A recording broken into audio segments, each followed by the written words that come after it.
15 Say that a knight, who holds in great disdain to be thus closed up in secret new, will with his sword an open field maintain, if any dare deny his words for true, that no devotion, as they falsely feign, hath moved the French these countries to subdue, but vile ambition, and pride's hateful vice, desire of rule, and spoil, and covetous 16 And that to fight I am not only pressed with one or two that dare defend the cause, but come the fourth or fifth, come all the rest, come all that will, and all that weapon draws, let him that yields obey the victor's hest, as wills the lore of mighty Mars his laws. This was the challenge that fierce pagan sent. The herald donned his coat of arms, and went. And when the man before the presence came of princely Godfrey, and his captains bold, my lord, quoth he, may I withouten blame before your grace, my message brave unfold?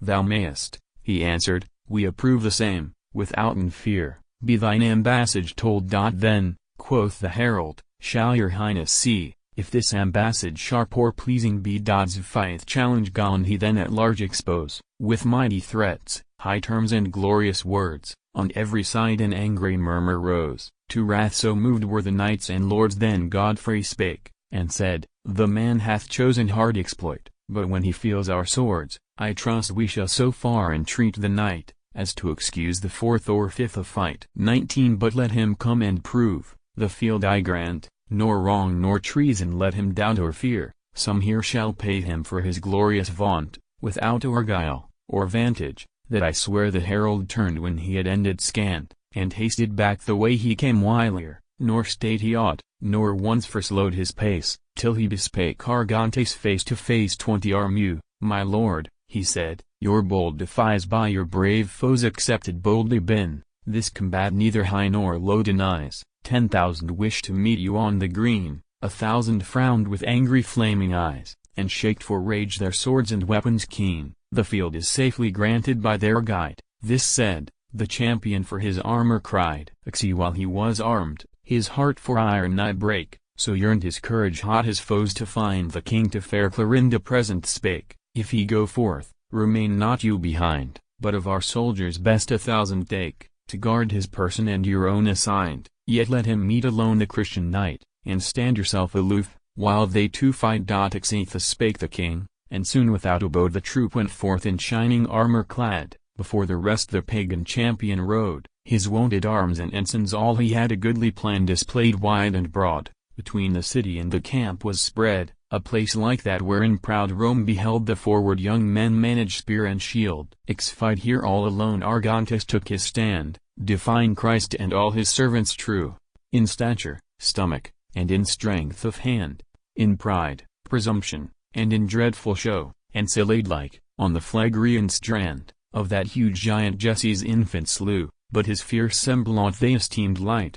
for most not knew, or else not feared his might. As yet not one had Godfrey singled out to undertake this hardy enterprise, but on Prince Tancred saw he all the round had fixed their wishes, and had cast their eyes, on him he spied them gazing round about, as though their honor on his prowess lies, and now they whispered louder what they meant, which Godfrey heard and saw, and was content. The rest gave place, for every one descried to whom their chieftains will did most incline. Tancred, quoth he, I pray thee calm the pride, abate the rage of yonder Saracen. No longer would the chosen champion bide, his face with joy, his eyes with gladness shine, his helm he took, and ready steed bestrode, and guarded with his trusty friends forth rode. But scantly had he spurred his courser swift near to the plain, where proud Argantes stayed, when unawares his eyes he chanced to lift, and on the hill beheld a warlike maid, as white as snow upon the alpine cliff. The virgin shone in silver arms arrayed, her vental up so high,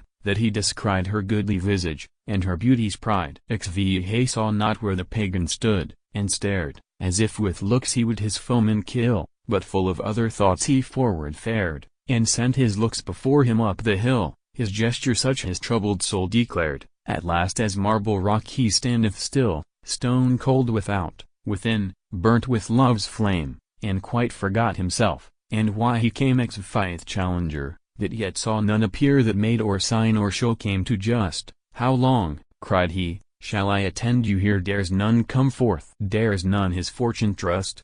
The other stood amazed, Love stopped his ear, he thinks on Cupid, think of Mars who lust, but forth stirred Otho bold, and took the field, a gentle knight whom God from danger shield.